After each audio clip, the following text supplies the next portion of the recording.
Oke, halo teman-teman semua. Selamat datang di tutorial asinkron fisika dasar 2 asrama ITB yang keempat berarti ya? Ya, yang keempat. Nah, di tutorial asinkron kali ini kita akan membahas tentang materi medan magnet. Nggak cuma medannya juga ya, nggak cuma medannya doang ya, kita akan belajar tentang gayanya juga dan ya beberapa variasi dari medan magnet gitu lah. Nah, video ini seperti biasa akan dibagi jadi dua bagian ya. Ada materi dan ada soal. Kita akan bahas materinya dulu, nanti akan ada pembahasan tentang contoh-contoh soal gitu ya, biar lebih ngerti lagi. Nah, pertama kita lihat dulu medan magnet itu apa sih gitu ya. Nah, jadi medan magnet itu tuh tercipta karena ada muatan yang bergerak gitu, menyebabkan adanya medan magnet pada ruang di sekitarnya. Jadi misalkan ada muatan yang bergerak, elektron atau proton gitu ya bergerak, pasti tercipta medan magnet gitu di sekitarnya. Nah, ini contoh visualisasi medan magnet yang pasti teman-teman udah akrab gitu ya. Ada magnet batang di sini, kutub utaranya yang ini, kutub utaranya yang ini, kutub selatannya yang itu gitu ya. Dan ada ini garis-garis ini adalah garis-garis yang menunjukkan visualisasi dari medan magnet gitu. Nah, terus seperti medan-medan lainnya ya, kayak medan gravitasi, medan listrik, kalau ada medan pasti kan ada gayanya ya. Medan gravitasi menyebabkan gaya gravitasi. Medan listrik menyebabkan gaya listrik. Nah, medan magnet juga menyebabkan gaya yang namanya gaya magnet. Gitu. Nah, terus langsung kita next saja. Nah, ini dia gaya magnet. Gaya magnet itu adalah gaya yang dialami oleh muatan sebesar Q gitu ya. Misalkan ada muatan sebesar Q bergerak dengan kecepatan V dalam medan magnet B gitu. Nah, gaya yang dialaminya itu adalah ini. Jadi F-nya sama dengan vektor gayanya ya, sama dengan besar muatannya dikalikan hasil kali silang atau cross product dari vektor kecepatan dengan vektor medan magnetnya gitu. Jadi berarti hasilnya tuh si F-nya ini selalu tegak lurus dengan V dan selalu tegak lurus dengan B. Visualisasi bisa dilihat di sini ya. Gitu. Kalau misalkan teman-teman pakai kaidah tangan kanan, oh ini malah tangan kiri di sini ya. Ya pokoknya intinya gitu ya. B-nya ke arah sana, V-nya ke arah sini, maka F-nya ke arah atas situ gitu. Nah, terus kalau besar F-nya gimana? Besar F-nya ya kita lihat, ingat aja besar hasil kali silang kan, besar hasil kali silang satu vektor kan kayak gini ya. Q-nya tulis ulang, nah terus besar V-nya kalikan besar B-nya kali sinus sudut antara V dan B, misalkan theta namanya, sudut theta yang ini ya. Nah ini, gitu. Nah ini kalau tanya besarnya rumusnya kayak gini. Ini tadi Q ya. Kalau tanya dalam bentuk vektor, yang ini, gitu. Nah, kalau misalkan ada medan listrik gimana? Kalau muatannya tuh terpengaruh medan listrik juga, ya berarti gaya yang bekerja ada dua. Gaya gara-gara medan listrik dan gaya gara-gara medan magnet. Kalau dibahin jadi kayak gitu. Kalau ada medan gravitasi juga gimana ya? Tambahin medan gravitasi gitu ya. Masanya dia kalikan kecepatan gravitasi gitu. Ya pokoknya gitu-gitulah. Ini visualisasi bisa dilihat di sini ya. Gitu. Ini sebenarnya kalau teman-teman pakai tangan kanan, gaya arah F-nya ini biasanya pakai jari tengah ya. B-nya pakai jari telunjuk, V-nya pakai jari jempol. Tapi ini gambarnya visualisasi malah tangan kiri ternyata ya. Ya intinya gitulah. Nah terus kalau misalkan itu kan tadi kan kalau muatan yang bergerak ya. Jadi ada muatan bergerak kecepatan V lewat suatu medan magnet gitu. Oh ya ini aku tambahin dikit lagi ya. Ini kalau misalkan arah kecepatan itu searah dengan arah medan magnetnya, dia nggak bakal ada gayanya ya. Karena kan kalau searah berarti tetanya 0 ya. Kalau tetanya 0 kan di sini si 0, 0. Jadinya F-nya 0 kalau tetanya 0 ya. Jadi si V-nya ini tuh nggak boleh searah sama B. Itu buat tercipta gaya kayak gini. Nah terus next, kalau misalkan gayanya tuh dari kawat gimana? Jadi ada kawat, kawat yang dialiri arus listrik sebesar I misalkan ya, panjangnya L. Nah terus di sekitarnya tuh akan muncul medan magnet juga gitu. Nah medan magnetnya kayak gimana? Nah medan magnet itu akan menyebabkan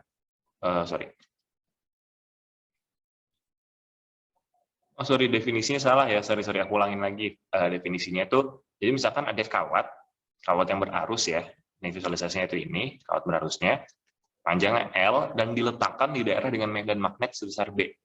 Nah kawat ini akan mendapatkan gaya sebesar apa? Sebesar ini. Jadi gayanya sekarang adalah besar arusnya dikalikan cross product dari vektor panjang kawatnya dengan vektor medan magnetnya. Jadi itu panjang kawatnya vektornya ke arah sana gitu ya. Dan magnetnya ke arah sana. Jadi hasil kalinya ke atas itu. Jadi ntar magnetnya itu akan terdorong ke arah atas itu. Magnetnya, kawatnya terdorong ke arah atas itu gara-gara ada medan magnet di situ. Gitu. Jadi gitu ya. Kalau misalkan yang tanya besarnya gimana? Ya lagi-lagi sama aja. Misalkan antara antara B dan arah panjang kawatnya membentuk sudut theta gitu misalkan ya. Berarti kan besar F-nya adalah I-nya kalikan L kali B kali sin theta-nya gitu. Lagi-lagi kawat ini tuh nggak boleh searah sama medan magnet ya. Kalau searah ntar theta-nya 0. Kalau 0 ntar apa akibatnya? Akibatnya F-nya 0, nggak tercipta gaya magnet. Kalau misalkan dalam bentuk diferensial gimana? Dalam bentuk diferensial ya F-nya ganti dengan DF, L-nya ganti dengan DL. Sederhana ya, gitu. Oke, ini cukup jelas menurut aku ya. Lanjut ke torsi. Nah, kita lihat di sini nih. Di sini kan ada medan magnet nih. Medan magnet tercipta. Gara-gara di sini ada dua magnet. Di sini magnet yang bertindak sebagai kutub utara dan di sini sebagai kutub selatannya gitu ya. Nah, berarti kan ada medan magnet dari arah sini ke arah situ gitu ya. Nah, gini. Ketika kawatnya lagi posisi tegak lurus kayak gini nih, tegak lurus gini misalkan ya. Nah, lagi tegak lurus kayak gitu. Ntar kan, ataupun kayak gini juga nggak apa-apa deh. Kayak yang digambar kayak gini nggak apa-apa. Kita tinjau bagian di sininya deh. Bagian di sininya kan, dia kan vektor panjangnya kita anggap ke arah sana deh. Atau mau ke arah sebaliknya juga nggak apa-apa ya. Vektor panjangnya ke arah sana. Nah, vektor panjangnya ke arah sana, medan magnet ke arah sini, otomatis akan tercipta gaya magnet ke arah mana? Ke arah yang tegak lurus ke arah sana. Gitu. Akibatnya apa? Akibatnya ntar kawat ini akan terangkat ke atas, sedangkan yang di sini karena sebaliknya, oh di sini kayaknya tuh menganggap vektor panjangnya ke arah sana ya. Itu kayaknya sarah dengan arus. Bentar, coba aku lihat dulu.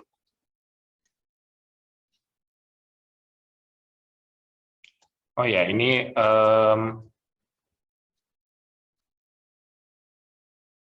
benar ternyata arah panjangnya tuh vektor arah vektor panjangnya itu ke arah sana ya, searah dengan arusnya gitu. Jadi ke arah sana. Nah terus karena vektor L arahnya ke arah sana, vektor B-nya ke arah sini, ntar akan tercipta gaya ke arah atas itu. Itu bisa teman-teman visualisasikan pakai kaidah tangan kanan ya. F-nya pakai arah jari tengah, terus B-nya pakai telunjuk, arah panjangnya pakai arah jempol gitu. Nanti kan akan ada gaya angkat ke arah sana. Sedangkan yang ini kan tersebaliknya ya, di sini kan vektor panjangnya ke arah sana. Berarti ntar dia akan tercipta gayanya ke arah bawah. Akibatnya ntar dia akan muter dong. Nah kalau ada yang berputar gitu dan ada gaya di dalamnya itu kan akan tercipta yang namanya torsi. Gitu ya. Akan tercipta yang namanya torsi. Gitu. Nah, torsinya dirumuskan dengan cara ini. Besar arusnya dikalikan luasan permukaan yang ditembus oleh medan magnetnya ya. Kalau di sini berarti luasan yang ini nih, dikalikan besar medan magnetnya. Gitu. Atau I kali cross product dari vektor luasannya dan vektor B-nya. Vektor luasannya itu ke arah mana? Nah, ini kan kalau di sini kan loop kawatnya kan yang ini ya. Luasannya itu vektor luasannya selalu tegak lurus ke arah tegak lurus dengan luasannya pokoknya. Jadi ke arah sana, ke arah atas gitu. Bayangin ke arah atas luasannya. Gitu. Kalau misalkan ntar loopnya lagi mengarah ke samping, misalkan mengarahnya ke sini gitu ya. Berarti gayanya ya ke arah sana. Gitu. Luasannya ke arah sana. Vektor luasnya. Gitu ya. Nah, terus akan tercipta yang namanya medan dipol, momen dipol, yang besar arusnya dikalikan besar muatannya. Jadi sebenarnya torsinya ini bisa dirumuskan juga sebagai momen dipolnya dikroskan dengan B-nya, gitu ya, karena kan ini kan momen dipol ya. Nah, terus ntar akan tercipta tuh yang namanya tuh energi potensial gara-gara ada momen dipolnya. Gitu, yang besarnya adalah min mu-nya didotkan dengan B-nya. Nah, kita perhatikan karena ini kan dot produk ya, perkalian titik, maka hasilnya itu bukan vektor, hasilnya skalar. Gitu. Karena kan energi kan skalar ya, nggak ada energi bentuknya vektor. Gitu. Itu tentang torsi ya, aku rasa udah cukup jelas ya. Kita next lagi. Nah ini kita akan bahas sekarang yang namanya hukum Biot-Savart. Hukum Biot-Savart tuh hukum yang bisa membantu kita mendefinisikan besar medan magnet akibat suatu kawat yang dialiri arus gitu ya. Jadi misalkan bayangin ada kawat panjang gitu ya. Kita tinjau suatu potongan kecil kawatnya yang panjangnya DL gitu. Kita tinjau titik lain di luar kawatnya misalkan di sini. Nanti medan magnet yang dirasakan oleh titik di sini itu tuh besarnya vektornya bisa kita cari caranya kayak gini. Mu 0 kita bagi dengan 4pi-nya, kemudian konstanta 4pi dikalikan integral dari arus dalam kawatnya dikalikan DL. DL-nya itu lagi-lagi sama dengan arusnya kan ke arah sana, berarti DL-nya ke arah sana juga. Nih. Dikroskan dengan R topi. R topi itu arah R-nya ya, R-nya kan ke arah sini, berarti kita crosskan dengan arah R-nya gitu. Dibagi dengan R kuadratnya. R kuadrat itu besar ininya ya. Besar R itu besar jarak antar titik di mana kita meninjau medan magnetnya dengan potongan kawat yang kita tinjau gitu. Nah, ini dalam bentuk ininya, vektornya. Nah, tapi kan ini kan ribet ya dalam bentuk vektor ya. Gimana kalau kita maunya itu dalam bentuk udah jadi gitu. Nah, itu kan biasanya itu tersedia bentuk-bentuk jadinya dalam bentuk geometri-geometri yang istimewa gitu. Contohnya yang pertama ada hukum Biot-Savart untuk kawat lurus. Jadi misalkan ada kawat lurus panjangnya segini ya, panjangnya segitu. Sebentar. Nah ya panjangnya segitu, kita mau tinjau medan magnet suatu titik P di sini, gitu. Nanti medan magnetnya tuh besarnya kayak gimana sih? Nah kita bisa pakai rumus jadi ini. Jadi μ0 dikalikan I-nya tuh arus yang mengalir di kawatnya ya, lagi-lagi ya. Dibagi 4 pi R itu jarak tegak lurus antar titik yang kita tinjau dengan kawat lurusnya. Yang ini yang biru. Dikalikan cos θ 1 tambah cos θ 2. Θ 1 itu sudut yang ini, θ 2 itu sudut yang itu. Gitu. Nah, ini tuh besarnya aja ya, gitu. Oh ya, terus arah medan magnetnya gimana? Arahnya teman-teman harusnya udah pernah tahu ya, ini dari zaman SMA pasti udah diajarin. Arah itu kita bisa tentuin pakai kaidah tangan kanan juga gitu. Jadi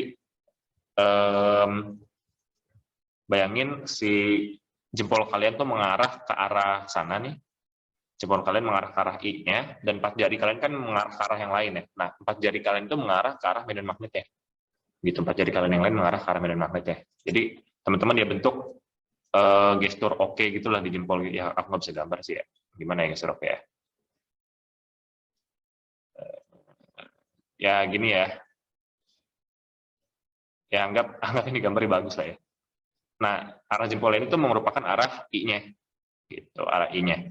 Dan arah jari-jari kalian ini menunjukkan arah medan magnetnya. Jadi medan magnetnya muter gitu ya di sekeliling kawatnya. Gitu. Nah kalau di sini ini berarti medan magnetnya masuk ke dalam bidang sana. Jadi kalau masuk tuh lambangnya bulat gini, kalau keluar lambangnya X gitu ya. Gitu. Nah terus kalau misalkan kawatnya tuh panjangnya tak hingga gimana? Kalau misalkan kawatnya panjangnya tak hingga, kan kita, kalau misalkan bayangin ini lurusin terus sampai tak hingga nih. Ntar θ1 itu akan mengecil terus sampai bisa kita anggap 0 nilainya, dan θ2-nya juga akan mengecil terus sampai nilainya jadi 0. Otomatis di sini jadi cos 0 tambah cos 0, masing-masing nilainya 1 ya. 1 tambah 1, 2. Jadi ini dikali 2, yaitu ini. Gitu. Oh ya, μ0 aku juga nilainya, μ0 tadi aku lupa ngasih tahu nilainya berapa ya. Coba aku cariin dulu. μ0 itu tuh nilainya adalah, itu tuh merupakan permeabilitas vakum ya. Yang nilainya tuh adalah, sebentar, 4pi kali 10 pangkat min 7 gitu. Satuannya apa? Satuannya Newton per ampere persegi. Satuannya. Oke, itu untuk kawat lurus. Aku rasa cukup jelas ya. Ini tinggal pakai doang rumusnya, ini tinggal masukin aja. I-nya kan gampang, pasti diketahui di soal, R-nya juga pasti diketahui, tinggal nyari aja B-nya. Ya pokoknya kalau bentuk-bentuk istimewa kayak gini, gampang-gampang lah caranya, tinggal masukin aja. Nah sekarang kalau kawatnya melingkar gimana? Jadi bayangin ada bentuk geometri kayak gini ya. Ada kawat melingkar nih, terletak di bidang X ya kalau di sini ya. Terus kita ninjau titik P yang ada tepat di atas pusat kawatnya ini, pusat lingkaran kawatnya. Sejauh Z, gitu misalkan. Nah kita mau tahu nih, berapa sih nilai medan magnet yang ada di titik P ini akibat kawat melingkar ini. Caranya kita pakai rumus jadi ini. Gitu. Yaitu kita kalikan μ0 dengan arus yang ada di kawatnya, dikalikan dengan A kuadrat. A itu apa? A itu adalah jari-jari lingkaran kawatnya. Gitu. Dibagi 2 kali akar Z kuadrat tambah A kuadrat. Kalau kita perhatikan kan Z yang ini ya, A yang ini. Dan di sini kan tegak lurus ya. Nah sebenarnya Z kuadrat plus A kuadrat ini adalah jarak dari P-nya ini ke pinggir kawatnya ini, sebenarnya itu, gitu. Dikalikan N itu apa? N itu banyak lilitan kawatnya. Kalau misalkan kawatnya ada satu lilitan doang, ya N-nya 1. Kalau 2 lilitan, N-nya 2, dan seterusnya. Gitu ya. Nah terus kalau misalkan kita mau ninjaunya di pusatnya gimana? Kalau misalkan kita mau ninjaunya di pusatnya, ya kan berarti Z-nya 0 ya. Bayangin aja teman-teman, masukin Z-nya 0 ke sini. Kan jadinya μ0 I A kuadrat per 2 kali akar dari A kuadrat ya, karena Z-nya kan 0 ya. Jadi akar 0 kuadrat tambah A kuadrat. atau akar A kuadrat aja kan, yaitu A gitu. Jadi masukin sini A, terhasilnya, oh ya kali N juga ya. Terhasilnya ya ini. Sin sama as itu kan saling coret gitu ya. Sebentar. Oh sorry teman-teman, harusnya ini tuh setelah diakarin dipangkatin 3 ya. Sorry, aku lupa nulis tadi, harusnya dipangkatin 3 ya. Harusnya dipangkatin 3. Jadi ini kalau dipangkatin 3 kan ntar jadinya A pangkat 3 ya. Nah, kan ntar jadinya di sini kan A pangkat 3, A pangkat 2 sama A pangkat 3 saling bagi, jebret-jebret, jadi kayak gini. Gitu. Oke, ini tentang kawat melingkar ya, udah cukup jelas kayaknya ya. Kalau misalkan kawatnya banyak lilitannya, tinggal kalikan aja ya, masukin N-nya berapa. Oke, next. Nah, ini bentuk berikutnya bentuk solenoida. Solenoida itu bentuk kayak gimana? Bentuk kayak gini nih. Bayangin ada kawat dililit sampai panjang terus gitu ya. Nah, yang mau kita tinjau tuh medan magnet yang ada di tengah-tengah lilitannya ini. Ntar akan tercipta medan magnet seperti ini bentuknya nih. Ini mirip sama bentuk ini ya. Bentuk medan magnet batang tadi yang awal itu ya. Itu yang ini nih. Nah, mirip sama yang ini ya. Gitu, bentuk medan magnetnya akan sama. Nah, besar medan magnet itu kayak gimana? Besarnya kayak gini. Mu 0 kali I kali A kuadrat. Sebentar. Oh, sorry teman-teman, ini ternyata medan magnet yang tadi ya. Aku lupa ganti, sorry. Ini harusnya medan magnet yang ini tadi. Lupa ganti, sebentar aku ganti dulu ya. Nah, harusnya rumusnya kayak gini.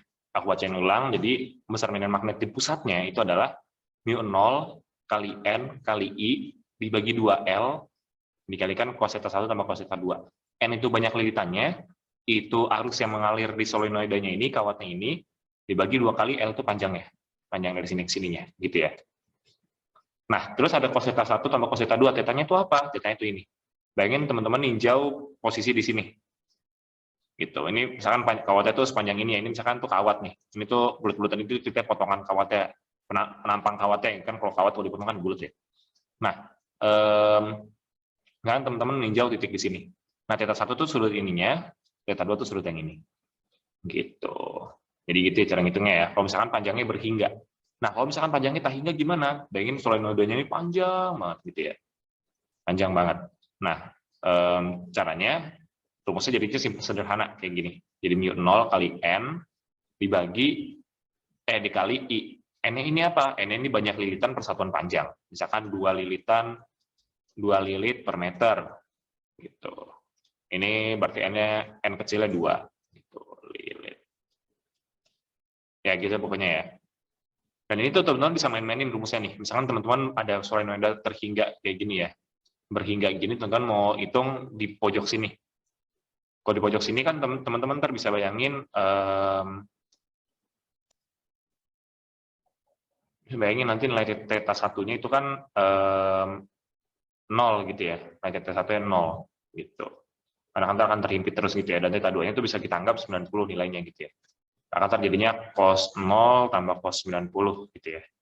Cos 0 itu 1, cos 90 nilainya 0. Jadi dikalikan ini, ya jadinya mu 0 N I per 2L. Itu kalau di ujung-ujungnya gitu. Misalkan di pusatnya gimana ya teman-teman mainin lagi sendiri aja gitu ya. Pokoknya kalau di pusat tuh jadinya mu 0 N I per L gitu. Pokoknya dari rumus ini aja. Gitu. Nah terus terakhirnya ada bentuk toroida. Toroida tuh bayangin solenoida tadi ya. Solenoida kita putar sampai ujung-ujungnya itu ketemu. Jadi ujung ini dan ujung ini itu kita satukan gitu ya. Kan jadinya kayak gini. Jadi lilitan tapi berputar gitu bentuknya. Dan medan magnet yang dihasilkan di pusat toroidanya itu adalah ini. Gitu. Mu 0 kali N itu banyak lilitannya, dikali I itu besar arus yang mengalir di kawatannya ini, di lilitannya ini, dibagi 2 PR. Nah, R-nya itu tuh adalah jarak tengahnya ya. Kan bentuknya kan ini ya. Ada jarak terpendeknya yang dari pusat ke sini, ada jarak terjauhnya dari pusat ke ujung situ. R itu tengah-tengahnya. Gitu. Jadi kalau misalkan jari-jari dalamnya A, jari-jari luarnya B, R-nya ya tengah-tengahnya berarti A tambah B per 2. Gitu. Nah itu bentuk toroida. Udah cukup jelas aku rasa ya. Kita next ke latihan soal. Biar makin paham nih ya. Oh ya, sebelumnya aku mau nyampein dulu, rumus-rumus ini tuh, rumus-rumus jadi ini dari tadi tuh, katanya dari mana sih? Itu kan ada banyak banget rumusnya nih ya. Sebenarnya itu semua datang dari ini, dari rumus masternya ini nih, rumus bakunya diterapkan bentuk-bentuk geometri khusus. Jadi kalau teman-teman mau latihan, silakan teman-teman turunin sendiri untuk kasus-kasus tadi ya. Harusnya sih dapat bentuk yang sama kayak gini. Untuk latihan soal, ada 3 soal ya, aku sampai 3 soal, 2 soal tentang gaya, 1 soal tentang filsafat gitu. Yang pertama, berkas proton dipercepat dari keadaan diam dengan suatu beda potensial min 13,5 kV. Kemudian berkas proton tersebut dilewatkan pada suatu medan magnetik yang tegak lurus arah berkas sehingga membentuk lintasan lingkar dengan jari-jari 7,5 cm. Diketahui massa proton segitu, tentukan laju proton dan besar medan magnet. Gitu. Oke, jadi pembahasannya gini caranya. Sorry, ini pembahasan. Nah, jadi proton tuh dikasih beda potensial segini. Ini materi elektrostatika kemarin ya, kalau misalkan ada dikasih muatan, dikasih beda potensial, dan kan muatannya akan mengalami perubahan energi potensial ya, akan mengalami usaha atau perubahan energi potensial. Jadi perubahan energi potensialnya ya beda potensialnya, V-nya dikalikan muatannya. Muatan proton kan sama kayak elektron ya, kita tulis E deh, gitu. Berarti kan kita ambil ini nilai positifnya aja ya, karena kan energi itu, karena kan kita mau ngitung kecepatan, nanti ini tuh energi bakal kepake buat hitung kecepatan, kita ambil positifnya aja.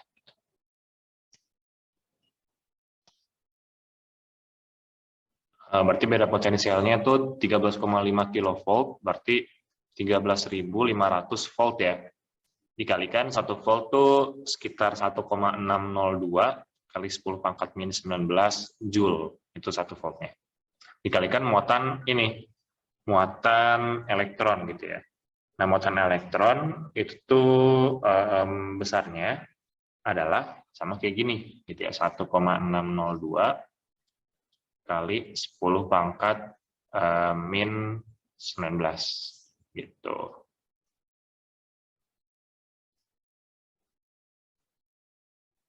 Sorry nggak gitu, sorry, salah. Gini, maaf, agak nggak fokus dari di situ ya. Gini, beda potensialnya 13.500 volt dikalikan muatan ini tadi, muatan proton kan sebesar E gitu ya. Dikalikan ya bisa kita anggap kan segini dikalikan E. Terjadinya 13.500 elektron volt. Nah, dari elektron volt baru masukin ke ini, ke Joule gitu ya, jadi Joule. Jadinya 13.500 dikalikan 1,602 kali 10 pangkat min 19. Itu terjadinya Joule. Delta U-nya, berarti delta U-nya sebesar, ini tinggal dihitung aja ya, kita akan dapat hasilnya tuh sebesar 2,163 kali 10 pangkat min 15 Joule, itu delta U-nya. Nah, itu kan perubahan energi potensial ya. Nah, energi potensialnya berubah, berarti konsekuensinya apa? Energi kinetiknya juga berubah. Gitu. Berarti ntar energi kinetiknya perubahannya itu adalah sebesar delta U-nya tadi, gitu ya. Itu 2,163 kali 10 pangkat min 15 Joule. Energi kinetik kita kan tahu ya, dia adalah setengah kali massa kali kecepatan kuadrat sama dengan delta U. Kita tulis delta U aja dulu ya, biar nggak ribet ya. Nah, berarti kan V-nya, V kuadrat sama dengan 2 kali delta U-nya per M. Ya kan ya, berarti sama aja kayak 2. Ya, pokoknya kita tulis gini dulu deh. Nah, buat cari V-nya, berarti kan V, ini tinggal kita akalin aja. Berarti V sama dengan akar dari 2 delta U per M. Masukin deh nilai-nilainya. Jadi akar dari 2 kali delta U-nya 2,163 kali 10 pangkat min 15 Joule dibagi masanya adalah ini, massa proton ya. 1,67 kali 10 pangkat min 27. Gitu. Nah, ini tinggal dihitung, ntar harusnya dapat hasilnya itu sekitar 1,61 kali 10 pangkat 6 meter per sekon. Jadi proton itu ternyata bergerak dengan kecepatan segini, ini kecepatan yang cukup tinggi gitu ya. Tuh. Jadi proton tuh kalau kita kasih beda potensial segini, ternyata bergeraknya dengan kecepatan segini itu kan gede. Nah, terus sekarang besar medan magnet. Kita pakai rumus gaya sama dengan tadi ya, Q kali V dikroskan dengan B. Nah, karena ini kan kita memperdulikan besarnya aja ya, arahnya nggak usah kita pedulikan dulu. Di sini kita tahu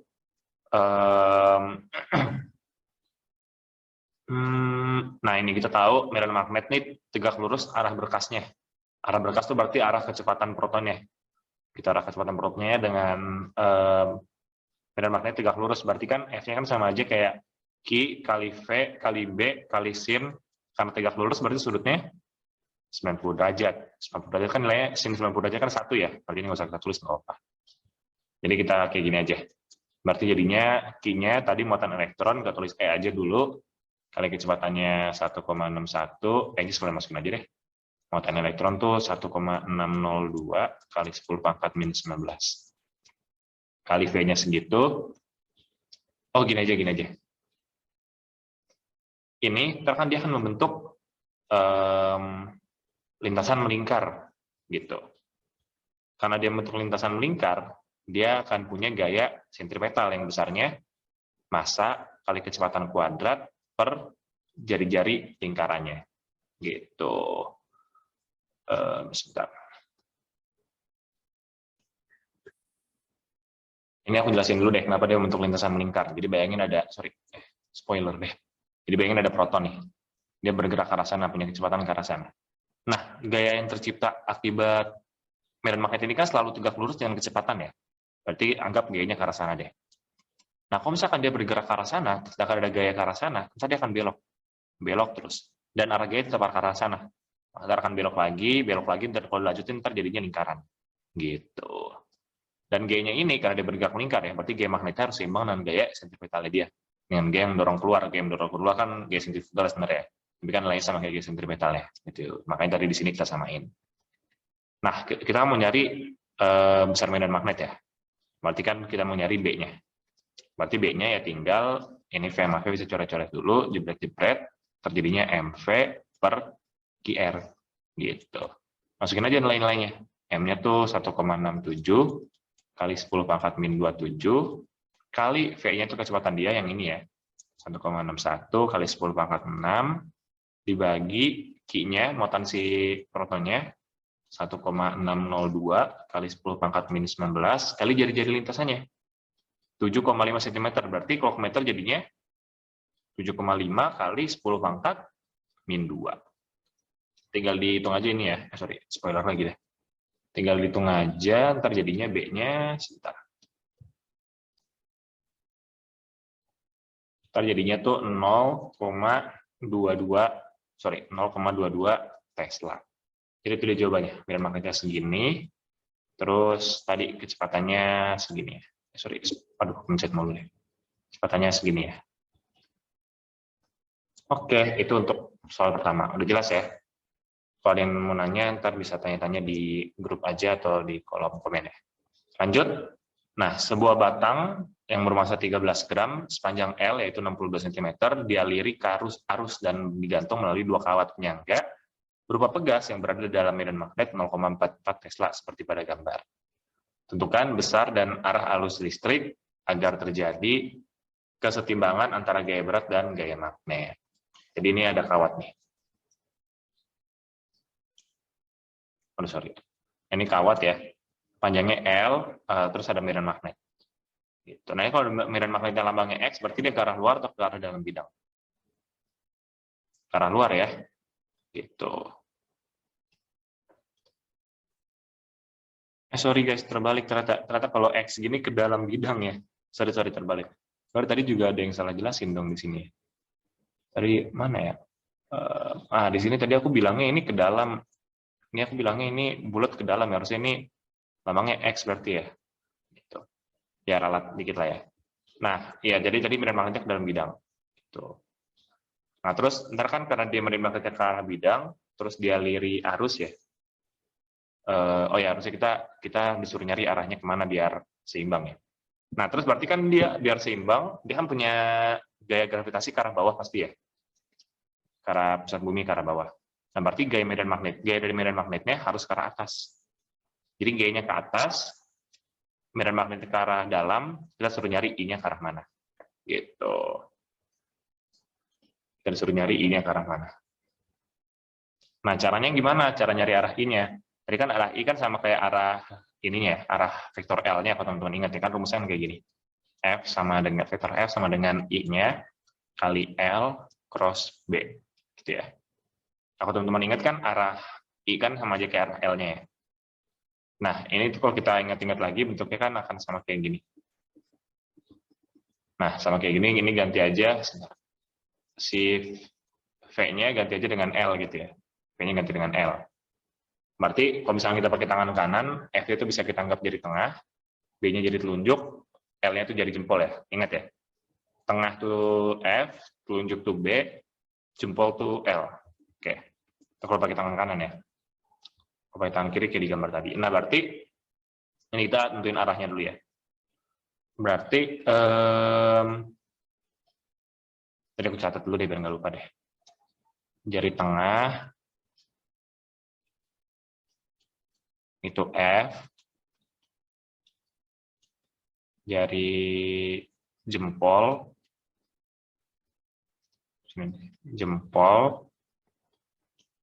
itu L, jari telunjuk itu B. Nah, jadi sekarang teman-teman coba mainin tangan kanan kalian ya. F-nya harus ke arah atas. F dari medan magnet itu harus ke arah atas. Berarti tengahnya ke arah atas, B-nya jari telunjuk kalian berarti ke arah dalam bidang. Nah, sekarang berarti jempol kalian itu mengarah ke arah I-nya, atau arah L atau arah I-nya. Itu ke arah kanan ya. Gitu. Kalau teman-teman benar mainin jarinya bisa ke arah kanan. Gitu.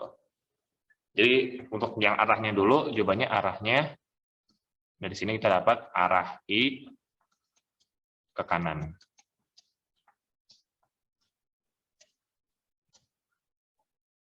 Jadi arusnya tuh ngalir mulai dari sini masuk ke arah sana, gitu ya. Itu arah arusnya. Sekarang kita tinggal nyari besarnya. Nah, tadi di sini kan ceritanya L dan B-nya tegak lurus ya. Vektor L-nya ke arah sana, vektor B-nya ke dalam. Berarti sudut antara L dan B-nya 90 derajat. Berarti nilai F-nya sama dengan kan I, L, B, sin 90 derajat berarti ya, karena mereka berdua tegak lurus. Berarti langsung aja I, L, B aja. Gitu. Nah, gaya ini, gaya magnet yang ke arah atas itu kan besarnya segini. Harus seimbang dengan gaya gravitasi ke arah bawah, yaitu mg. Nah, yang mau kita cari tadi kan I-nya. Berarti ya dari sini tinggal kita bagi LB aja di keluar luas. Jadi I-nya sama dengan mg per LB. Gitu. Jadinya I-nya sama dengan M-nya masukin 13 gram. 13 gram ke kilogram berarti kali 10 pangkat min 3. Kali percepatan gravitasi kita ambil 9,8 deh. Dibagi panjangnya 62 cm, berarti kalau ke meter jadi 0,62 kali B-nya, yaitu 0,44. Tinggal dihitung biasa aja ya, ntar hitungin dulu. Kalau hasil perhitungan aku tuh dapat jawabannya 0,467, satuannya ampere. Berarti biar batang ini seimbang ya, itu harus dialiri arus sebesar ini. Gitu, ke arah sana. Gitu. Jadi ya, segini dari kiri ke kanan.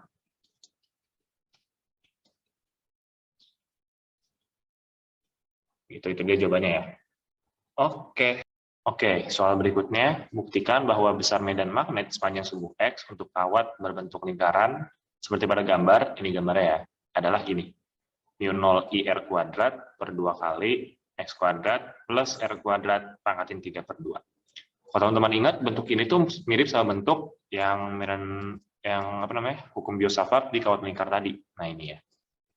Bedanya tadi kan satu lirisan doang, jadi N-nya kita anggap satu tadi, dan variabelnya yang diubah namanya. Nah, di sini kita ingat dulu bentuk baku persamaan Biot-Savart ya, yaitu dB sama dengan mu0, kemudian dikalikan I, dibagi dengan 4pi, dikalikan vektor dl, dikroskan dengan R topi, dibagi R kuadrat ya.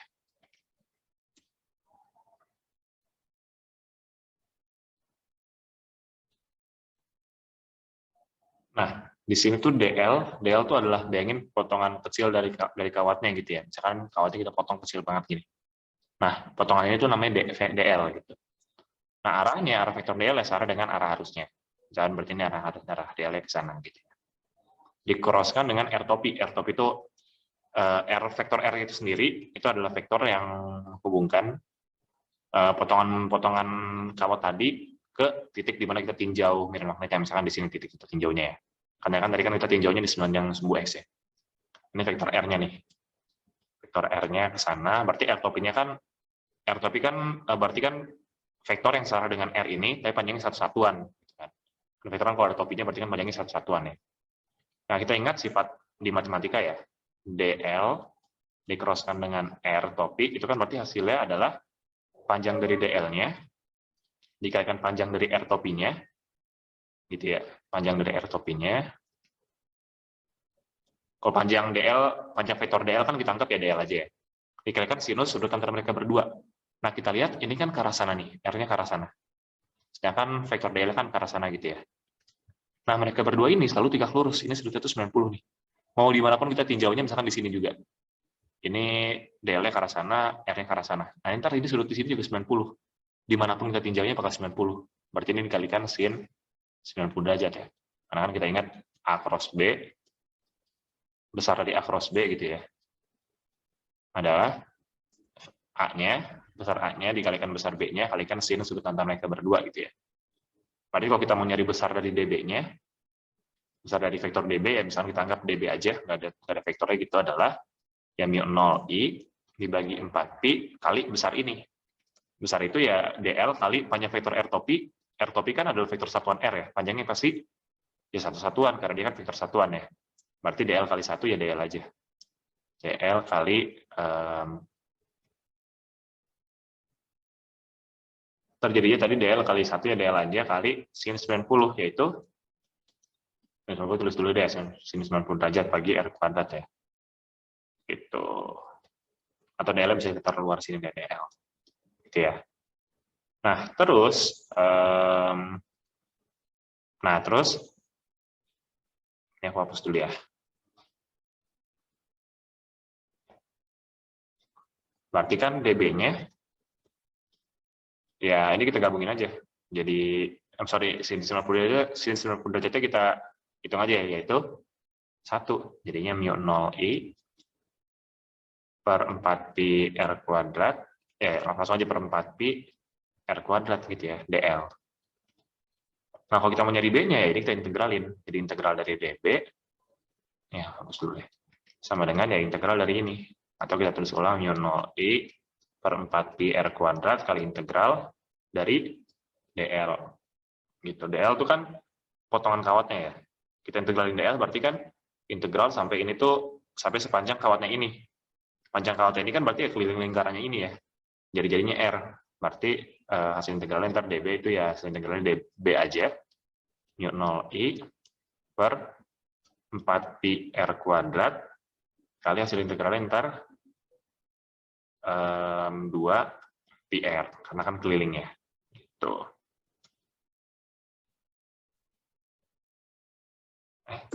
Sorry, spoiler. Nah, ini B ini itu masih B yang ke segala arah gitu karena ya kita integralnya kan nggak ninjau suatu arah tertentu ya. Nah, kita kan tadi ninjaunya yang di arah sumbu X gitu ya. Nah, di arah sumbu X ini ntar pasti si vektor-vektor di arah sumbu Y-nya akan saling menghilangkan gitu ya. Vektor-vektor B di arah sumbu Y-nya akan saling menghilangkan gitu. Ntar dari ntar pokoknya tinggal arah yang ke sumbu X saja, yang arah sumbunya akan saling menghilangkan gitu ya. Berarti kan kalau kita mau arah sumbu X-nya aja, misalkan ada vektor gini ya. Ada vektor kayak gini. Ini sumbu X, ini, aduh, jelek lagi gambarnya, sini deh ya. Ini X, ini Y. Gitu ya. Ada vektor kayak gini, vektor R. Nah, komponen vektor R di arah sumbu X-nya kan yaitu ini ya. Rx adalah, ya R-nya, panjang R-nya dikalikan cos theta, di mana theta adalah sudut ini. Gitu.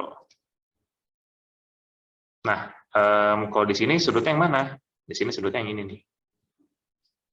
Ini sudutnya yang ini.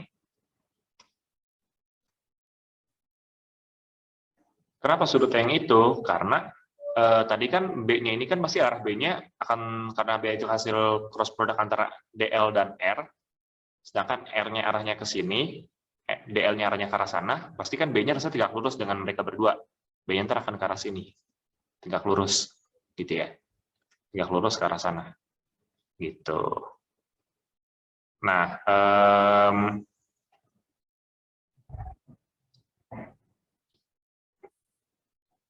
jadi B-nya tuh ada di bidang XY ini, tapi arahnya ke arah sana. Dan ini kalau kita gambar garis horizontal di sini ya, itu. Nah, sudut ini, theta ini kan akan sama dengan sudut ini. Gitu. Nah, sudut ini itu kan adalah sudut proyeksi antara vektor B ini dengan vektor B ini ya. Nah, arah ini kan sama aja kayak arah sumbu X gitu ya. Arahnya kan sama kayak arah sumbu X karena saja sumbu X. Gitu. Makanya tadi tetanya kita pilih theta yang ini. Gitu. Karena sudut antara vektor B dan sumbu X itu adalah theta. Nah, theta ini nilai cos-nya berapa? Cos-nya ya karena ini tegak lurus di sini ya. Berarti panjang ini dibagi panjang ini aja, yaitu R besar. Jadi B di arah sumbu X-nya, R mu 0I dibagi 4πr kuadrat kali 2πr dikali cos theta tadi ya. Yang mana tadi cos theta-nya adalah R besar per R kecil. Karena R besar itu jari-jari ini, panjang ini, R kecil itu adalah panjang ini. Samping per miring, gitu ya. Jadi sama dengan, maksudnya tadi cos theta-nya langsung, tulis dulu deh biar nggak bingung ya. Cos theta. Berarti ntar jadinya, ini 4pi sama 2pi coret aja ya, terus sisa 2 di sini. Jadinya mu 0i per 2r kuadrat kali r kali cos theta-nya R besar per R kecil. Jadi kalau dirapihin B arah sumbu X itu adalah mu 0 kali I kali R kuadrat per 2 R pangkat 3. Nah, R kan yang ini ya, panjang R kan yang ini. Sedangkan ini kan panjangnya X-nya nih ya. X itu kan jarak antara sini dan sini ya. Berarti kan R-nya, R kuadrat itu ya akar, R kuadrat itu kan adalah X kuadrat tambah R besar kuadrat, gitu ya. Nanti kalau dipangkat, kalau misalkan R pangkat 3 gimana? Ya pangkatin aja 3/2 dikali 2 ruas. Jadi R pangkat 3 sama dengan, ya ini dipangkatin 3/2. Jadinya X kuadrat tambah R besar kuadrat, pangkatin 3/2. Berarti ini jadinya mu 0 I kali R kuadrat bagi 2 kali R kecilnya tadi pecah jadi X kuadrat tambah R besar kuadrat, pangkatin 3/2. Jadi itu dia asal-usulnya ya, udah sama ya. Gitu. Jadi kurang lagi ini mungkin perlu review dikit yang ini ya, karena ini agak panjang. Kita pakai Biosafart yang ini. Terus tadi kita cari dulu DL cross R-nya gimana. Kita dapat hasilnya tadi kan DL cross R, R topi ya panjang DL kali panjang R topi yaitu 1 kali sinus sudut antara mereka berdua yaitu 90 derajat. Nah ini dapat bentuk akhirnya kayak gini, tinggal integralin biasa, gampang banget integralnya dapat B-nya kayak gini. Tapi besar B ini kan adalah besar yang ke segala arah, sedangkan ntar arah sumbu Y-nya kan akan saling menghilangkan ya. Nah sehingga ntar kita ambil arah sumbu X-nya aja, jadi cos sumbu X, B-nya kita kalikan cos theta. Theta-nya dapetnya dari mana? Dengan sedikit bantuan geometri kita tahu sudut antara arah vektor B dengan sumbu X itu sama dengan sudut yang ini. Maksudnya cos theta-nya jadinya R besar per R kecil. Dapat kayak gini. Oke, itu soal terakhir. Jadi, segitu dulu untuk tutorial asinkron kali ini. Sampai jumpa di tutorial asinkron berikutnya. Dan semangat juga karena bentar lagi udah mau UTS ya. Seperti biasa, kalau ada pertanyaan, boleh banget tanya di grup atau langsung drop di kolom komen di bawah. Oke, sampai jumpa di pertemuan berikutnya. Terima kasih.